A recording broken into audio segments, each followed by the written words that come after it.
ఇప్పుడు ఎంతగానో మనం ఎదురు చూస్తున్నటువంటి మన ప్రియతమ ప్రధాని మరోసారి మన దేశానికి ప్రధాని మంత్రిగా కాబోతున్నటువంటి ప్రధాని నరేంద్ర మోదీ గారిని మాట్లాడవలసిందిగా కోరుతున్నాను.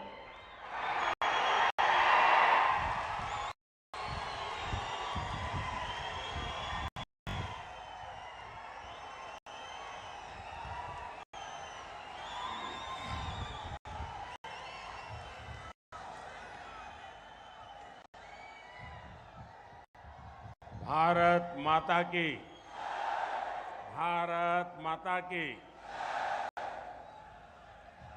ना तेलंगाना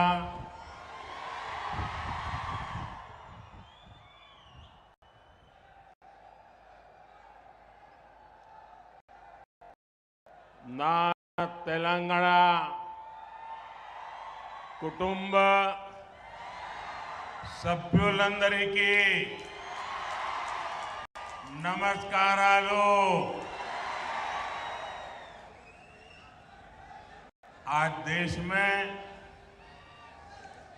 जो अभी मैंने टीवी पे देखा, 2024 के लोकसभा चुनाव का बिगुल बजने जा रहा।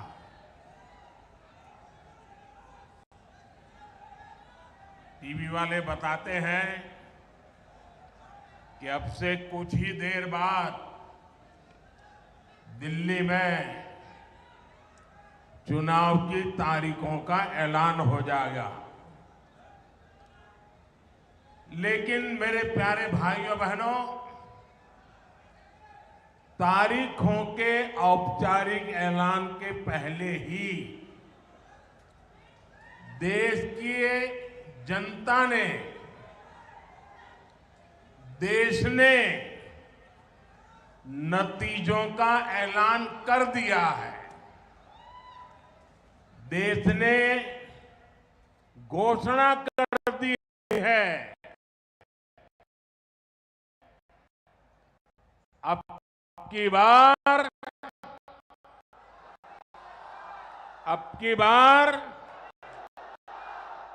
बार नागर कुर्नूल का ये जन सैलाब, आपका ये स्नेह, ये बता रहा है कि तेलंगाना भी यही ऐलान कर रहा है। अब की बार और साथियों, कल इसकी एक प्रचंड झलक मैंने मलकाजगिरी में भी देखी है। वहां जिस तरह लोग सड़कों पर उतरकर भाजपा का समर्थन कर रहे थे, हम सब भाजपा वालों को आशीर्वाद दे रहे थे और अबाल वृद्ध सब, बच्चे हो, बूढ़े हो, महिलाएं हो, मैं सच बताता हूं, कल शाम का वो नजारा अद्भुत था। और साथियों, अभी जो तेलंगाना के विधानसभा चुनाव हुए और उस समय भी मैं यहां आया था और उस समय मैंने देखा था कि जनता के दिल में, जनता के दिमाग में बीआरएस के खिलाफ इतना भयंकर गुस्सा था, इतना गुस्सा था, और उसका नतीजा भी हमने देखा, बीआरएस का क्या हाल हुआ। और कल मैंने देखा और आज यहां भी देख रहा हूं, तेलंगाना के लोगों ने मोदी को फिर से वापस लेने का फैसला सुना दिया है। तेलंगाना भी कह रहा है, तीसरी बार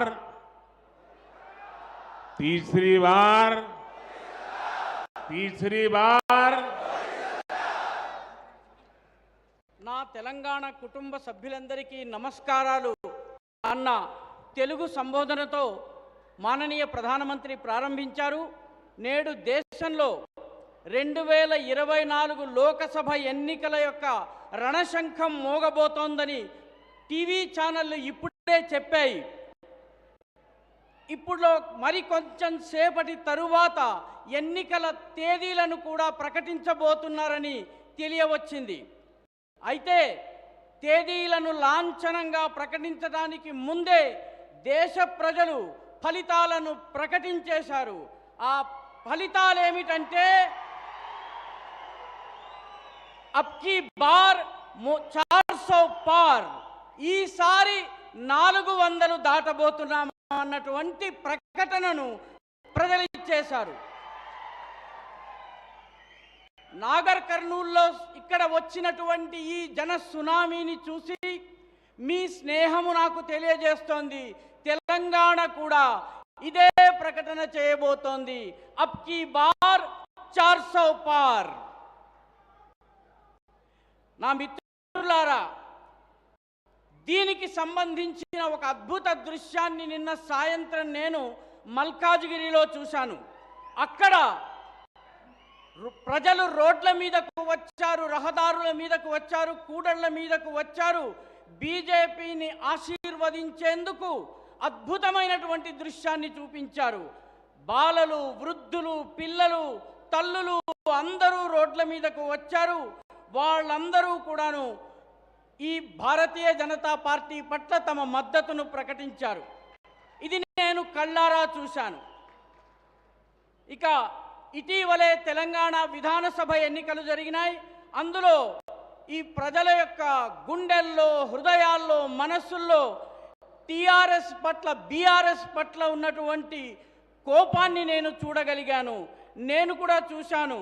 నిన్న కూడాను అదే చూడగలిగాను. నేను ఇక్కడ కూడా అదే చూస్తున్నాను. తెలంగాణలో ఉన్నటువంటి ప్రజలు నిర్ణయించుకున్నారు, మోదీని మరొక్కసారి విజయం దిశగా తీసుకుని వెళ్ళాలని చెప్పి నిర్ణయం తీసుకున్నారు. తెలంగాణ కూడా చెబుతోంది तीसरी बार मोदी सरकार అని చెప్తోంది. आप इतना बढ़िया ट्रांसलेशन करते हैं, अगर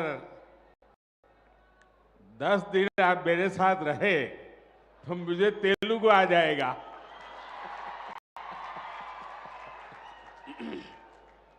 बताइए. ఈ అనువాదము చాలా బాగుంది. వారితో పాటు 10 రోజులు ఉండే సౌభాగ్యం నాకు లభిస్తే వారికి తెలుగు వస్తుంది, నా జీవితం ధన్యమవుతుంది.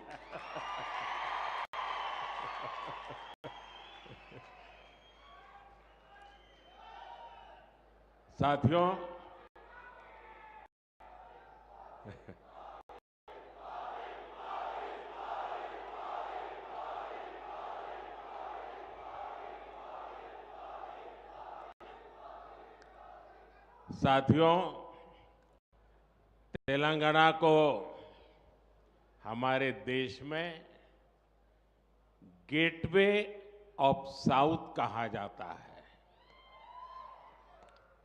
पिछले 10 वर्षों में तेलंगाना का विकास ये एनडीए की, मोदी की प्राथमिकता रहा है.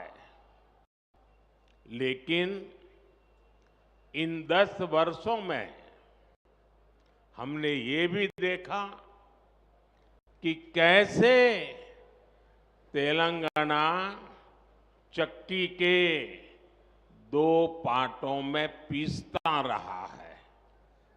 एक पार्ट कांग्रेस का और दूसरा पार्ट बीआरएस का. कांग्रेस और बीआरएस ने मिलकर तेलंगाना के विकास के हर सपने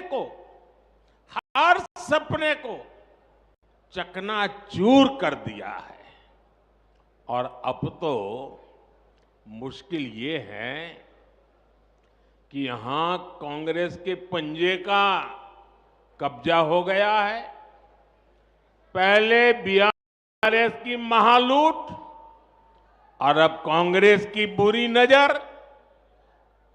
ये वैसे ही हालत है जैसे कि कुएं से निकले खाई में गिरे। कांग्रेस के लिए तो पूरा राज्य तबाह करने के लिए 5 साल भी बहुत है। जब यहां ज्यादा संख्या में बीजेपी सांसद चुन करके आएंगे तो कांग्रेस को भी अपनी मनमानी करने में बहुत मुश्किल होगा। और इसलिए इस बार तेलंगाना में सभी लोकसभा की सीट भाजपा का कमल खिलना चाहिए। और आपको एक बात और भी याद रखनी है, तेलंगाना के लोगों की बात सीधी मुझ तक दिल्ली में पहुंचे, इसके लिए मुझे यहां सभी सांसद जीत करके आए तो बहुत बड़ी मदद मिल जाएगी, ताकि मैं आपकी अच्छी सेवा कर सकूं।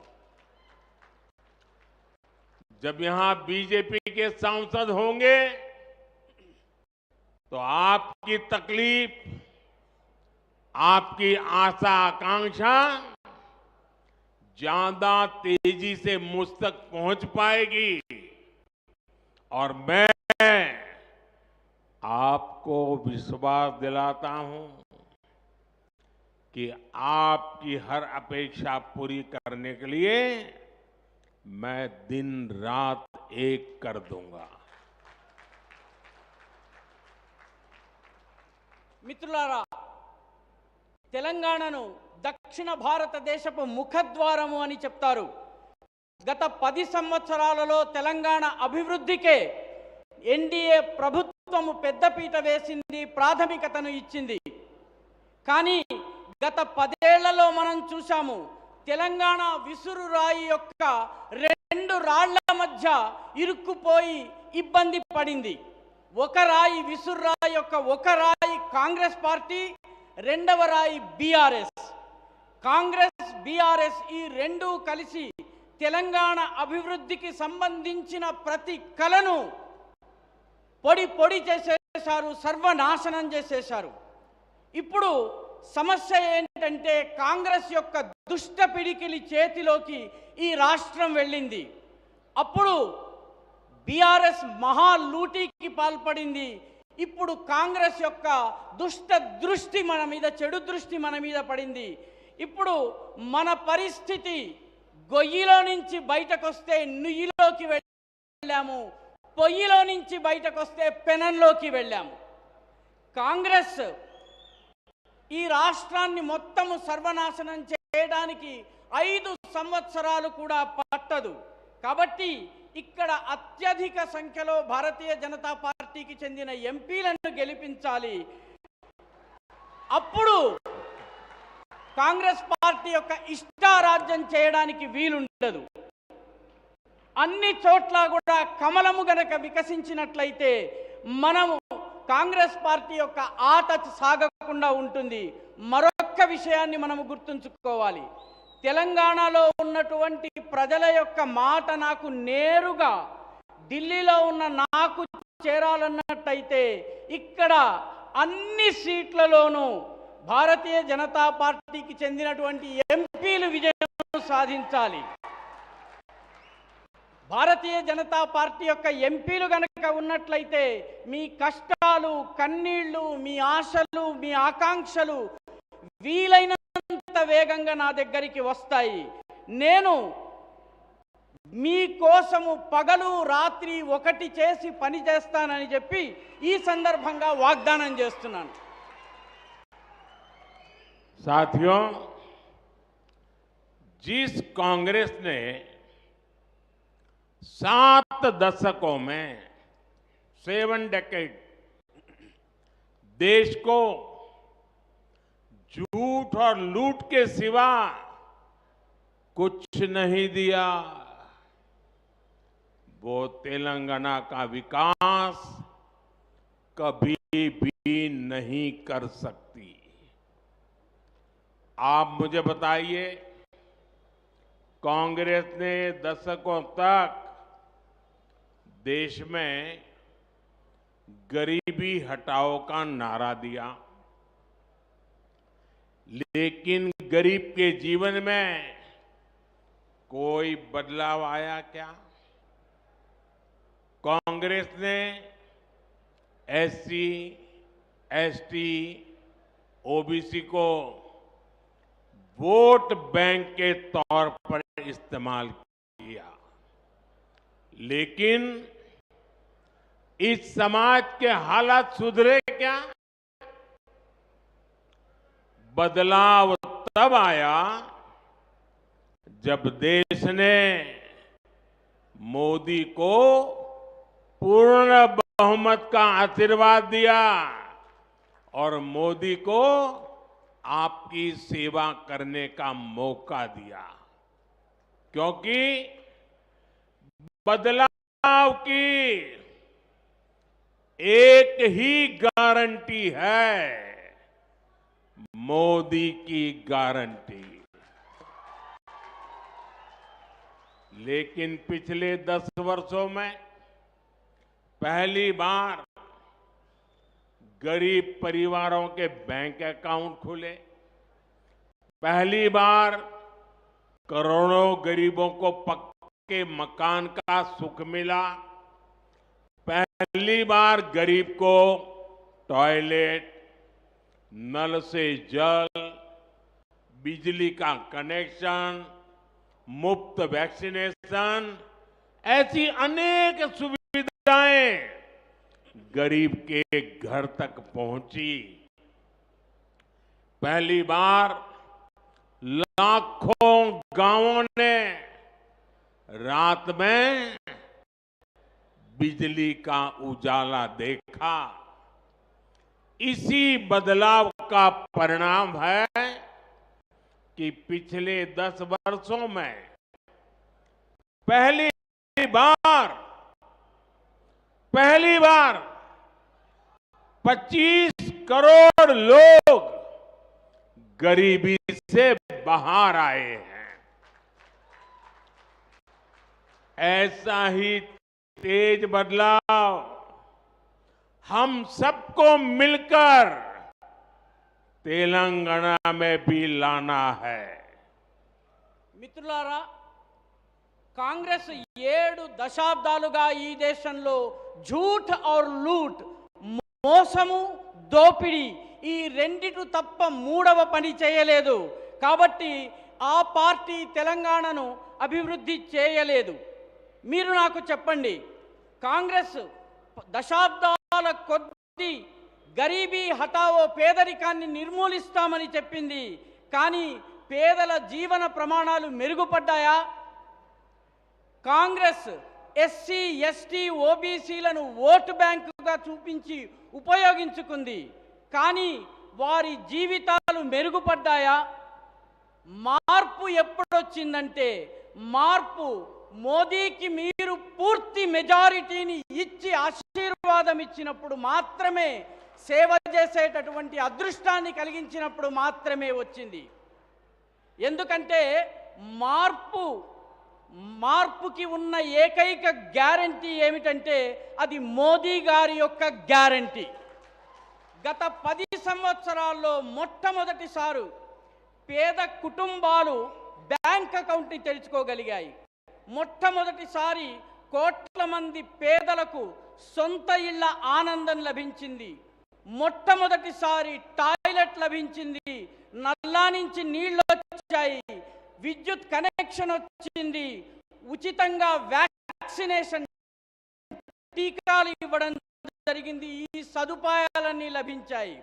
మొట్టమొదటిసారి లక్షలాది గ్రామాల ప్రజలు విద్యుత్ వెలుగుల్ని చూడగలిగారు.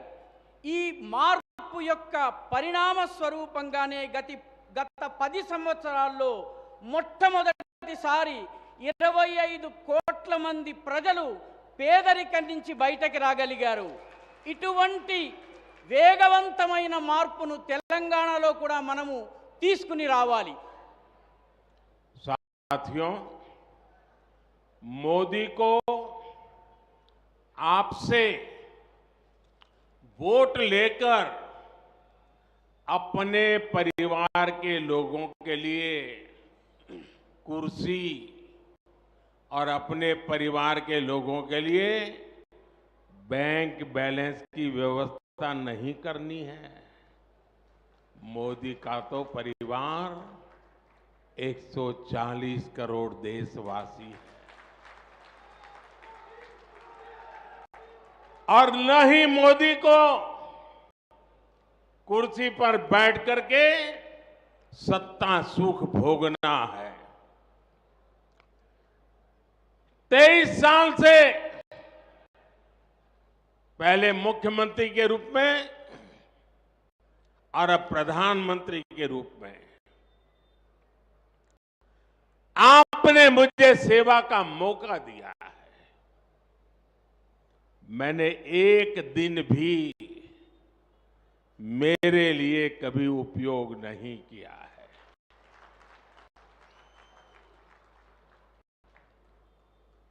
अगर मैंने कुछ किया है, अगर मैं जिया हूं, अगर मैं दिन रात काम करता रहा हूं, तो वो सिर्फ और सिर्फ मेरे 140 करोड़ परिवारजनों के लिए।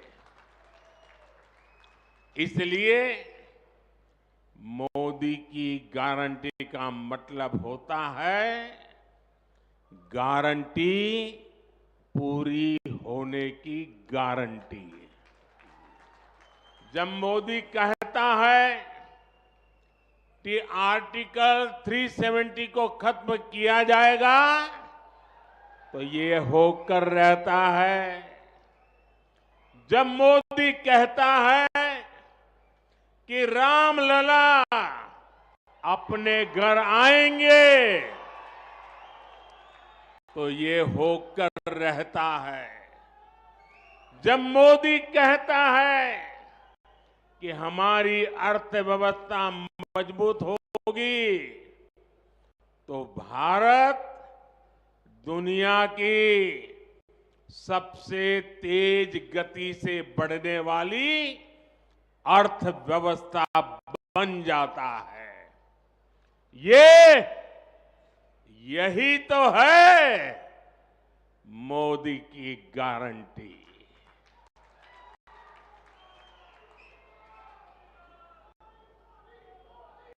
మోదీ మీ దగ్గర నుంచి ఓటు తీసుకున్న తరువాత అది తన కుర్చీ కోసమో తన కుటుంబ సభ్యుల కోసమో బ్యాంక్ బ్యాలెన్స్ కోసమో ఉపయోగించేందుకు కాదు, అది తన యొక్క దేశవాసుల కోసం. ఎందుకంటే ఆయన కుటుంబము 140 కోట్ల మంది భారతీయులు.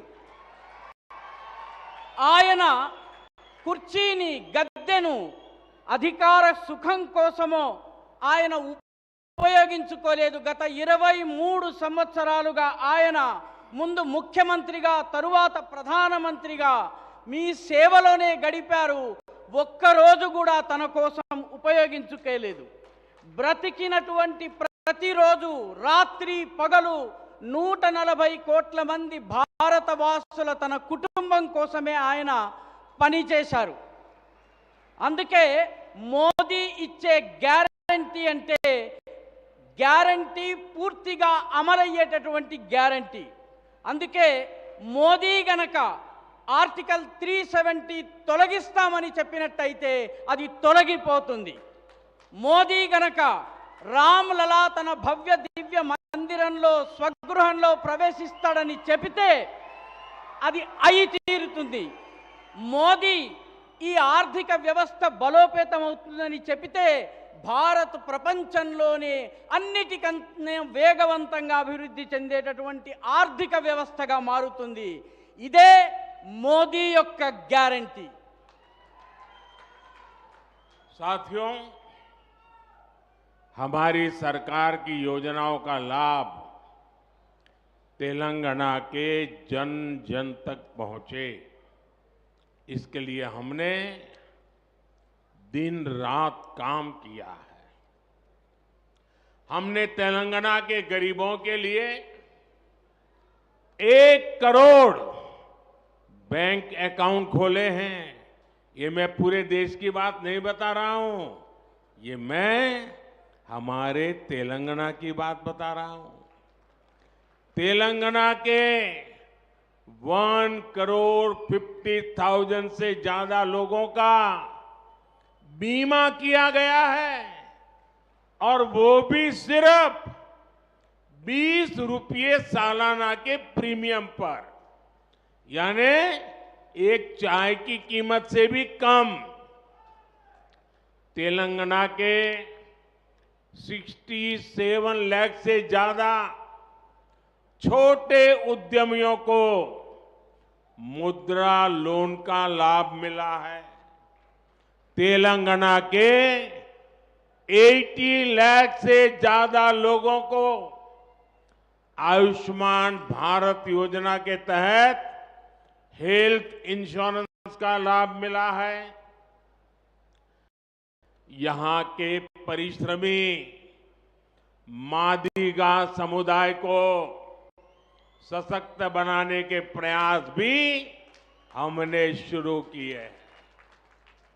ये प्रयास जारी रहेंगे और ये भी मोदी की गारंटी है.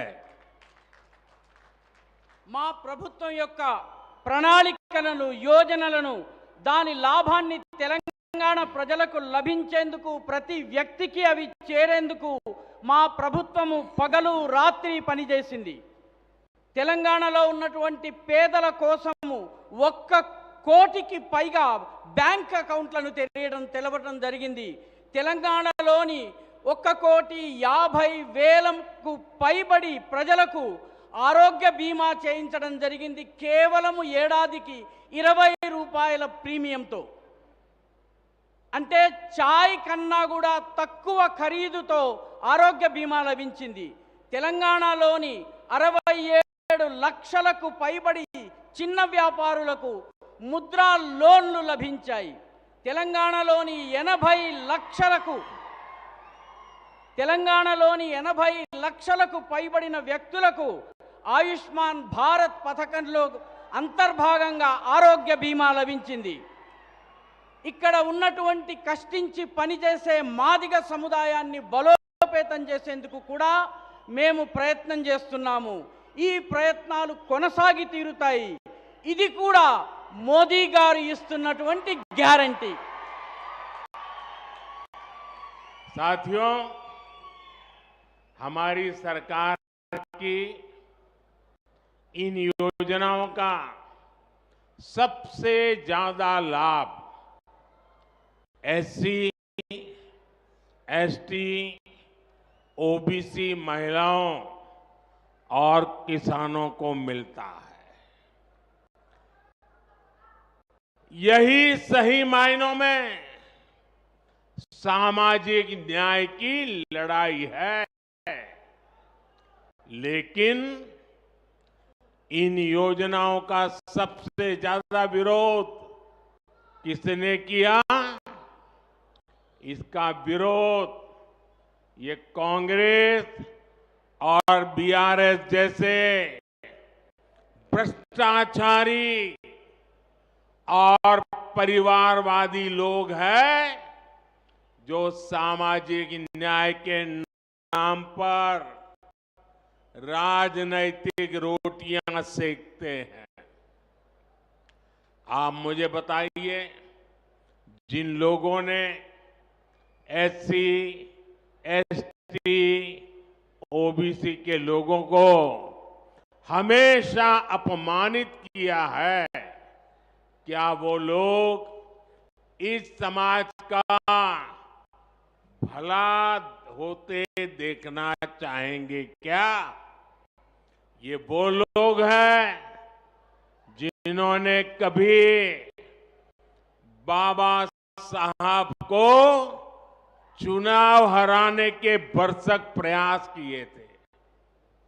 इन्होंने एसटी समाज से आने वाली द्रौपदी मुर्मू जी को भी राष्ट्रपति चुनाव हराने के लिए पूरी कोशिश की थी।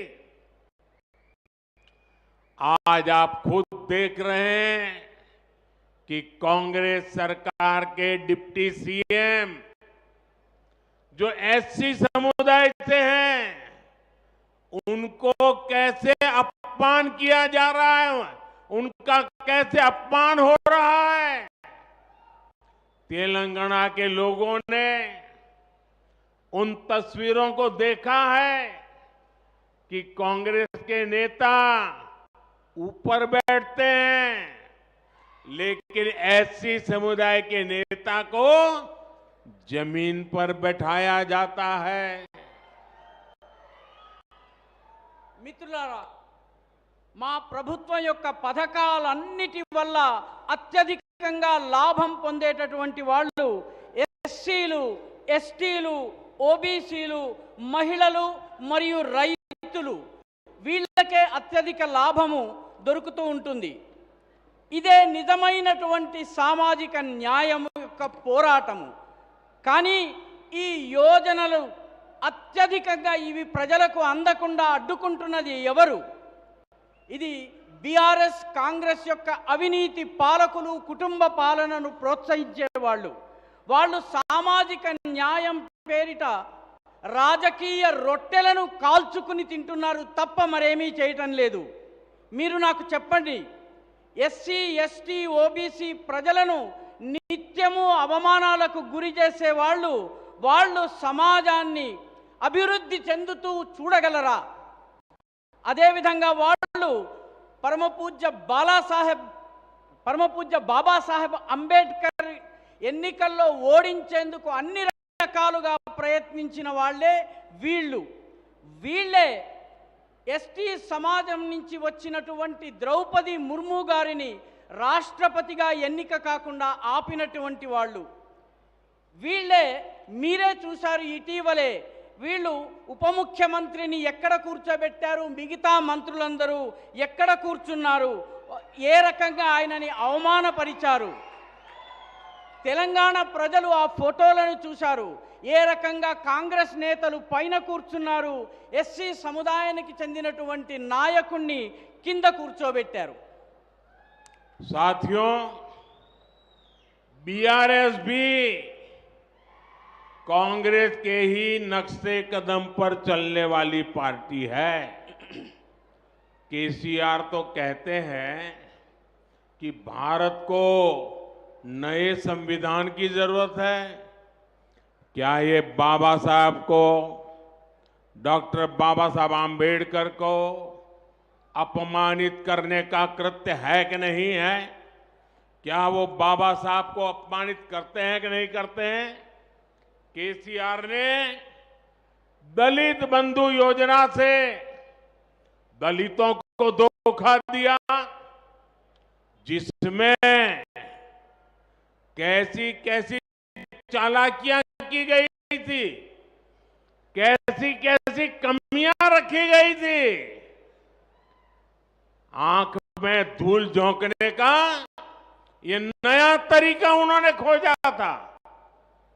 बीआरएस ने वादा किया था कि तेलंगाना का पहला सीएम एससी समुदाय से होगा, लेकिन ये वादा भी पूरा नहीं किया गया। మిత్రులారా, బీఆర్ఎస్ కూడా కాంగ్రెస్ యొక్క అడుగుజాడల్లోనే నడిచేటటువంటి పార్టీ. కేసీఆర్ భారతదేశపు రాజ్యాంగాన్ని మార్చేయాలని చెప్తున్నారు. ఇది బాబాసాహెబ్ అంబేద్కర్ యొక్క బాబాసాహెబ్ అంబేద్కర్ని అవమానించడం కాదా? కేసీఆర్ దళిత బంధు యోజన ద్వారా దళితులను మోసం చేశారు. ఈ పథకంలో అనేక లోపాలు ఉన్నాయి. దళితుల కళ్ళలో దుమ్ము కొట్టారు. బీఆర్ఎస్ తెలంగాణ ప్రజలకు మొట్టమొదటి ముఖ్యమంత్రిగా షెడ్యూల్డ్ కులాలకు చెందిన వ్యక్తిని మొట్టమొదటి ముఖ్యమంత్రిగా చేస్తానని చెప్పింది. కానీ ఆ వాగ్దానాన్ని నిలబెట్టుకోలేదు. साथियों, परिवारवादी पार्टियों में भ्रष्टाचार की पार्टनरशिप सबसे मजबूत होती है। कांग्रेस और बीआरएस दोनों घोटालों के पार्टनर है। कांग्रेस ने 2G घोटाला किया था, बीआरएस ने पानी में भ्रष्टाचार किया, सिंचाई घोटाला कर दिया। कांग्रेस और बीआरएस दोनों भूमाफिया को सपोर्ट करते हैं। वैसे बीआरएस तो राज्य से बाहर जाकर दूसरे कट्टर भ्रष्टाचारी दलों से भी पार्टनरशिप करके बैठी हुई है। उसका ये सच भी हर रोज सामने आ रहा है। कोई भ्रष्टाचारी बचेगा नहीं। मैं आज तेलंगाना के लोगों को ये वायदा कर रहा हूं, कोई भ्रष्टाचारी बचेगा नहीं। मुझे भ्रष्टाचार के खिलाफ इस लड़ाई में तेलंगाना का आशीर्वाद चाहिए, तेलंगाना के नौजवानों का आशीर्वाद चाहिए, तेलंगाना के मेहनतकश मजदूरों का आशीर्वाद चाहिए, तेलंगाना की मेरी माताओं बहनों का आशीर्वाद चाहिए। मुझे भ्रष्टाचारियों को सजा दिलाने में आपका साथ चाहिए। नागर कुर्नूल, नलगोंडा, महबूबनगर और सिकंदराबाद, इन चारों सीटों से बीजेपी ने अपने प्रत्याशी घोषित कर दिए हैं। श्रीमान पी भारत प्रसाद, इधर आइए, सैदा रेड्डी जी, डीके अरुणा जी और हमारे अध्यक्ष जी किशन रेड्डी जी। पार्टी ने और मेरी तरफ से खास आपकी सेवा की इनको जिम्मेदारी दी है। आप इन पर अपना पूरा विश्वास व्यक्त करते रहें, पूरा समर्थन दें। साथियों, मेरी बात तेलंगाना के लोगों तक तेलुगु में भी पहुंचनी चाहिए। और अभी जी किशन रेड्डी जी ने अपने भाषण में विस्तार से इसका वर्णन किया है, लेकिन मैं दोबारा कहता हूं, तेलुगु में मेरी बात हर घर, हर नागरिक को सुनने का अधिकार है और इसलिए मैंने थोड़ी टेक्नोलॉजी की मदद ली है। आजकल आर्टिफिशियल इंटेलिजेंस का जमाना है। एआई की मदद से अब मैंने एक बहुत बड़ी महत्वपूर्ण कोशिश की है। मेरा आपसे जो संवाद है वो अब आपको सोशल मीडिया साइट एक्स पर नमो इन तेलुगु उस पर जाएंगे तो आप तेलुगु भाषा में मोदी के साथ जुड़ जाएंगे और जरूर जुड़े। आप जुड़ेंगे ना मेरे साथ जुड़ेंगे, मेरी बात तेलुगु में सुनेंगे, एआई का उपयोग करेंगे। साथियों, पिछले चुनावों में आपने बीजेपी के वोट को डबल कर दिया। बहुत बड़ा काम किया आपने। मुझे विश्वास है इस चुनाव में तेलंगाना बीजेपी को डबल डिजिट सीटें भी देने वाला है। మిత్రులారా, ఈ కుటుంబ పార్టీలు ఏవైతే ఉన్నాయో వీటిలో అవినీతి యొక్క అన్నదమ్ముల తనం ఉంటుంది. వీటి మధ్య ఒక రకమైన భాగస్వామ్యం ఉంటుంది. కాంగ్రెస్, బీఆర్ఎస్ ఈ రెండు కూడాను అవినీతి కుంభకోణాల్లో అన్నదమ్ముల లాంటి భాగస్వామ్యం ఉన్నాయి.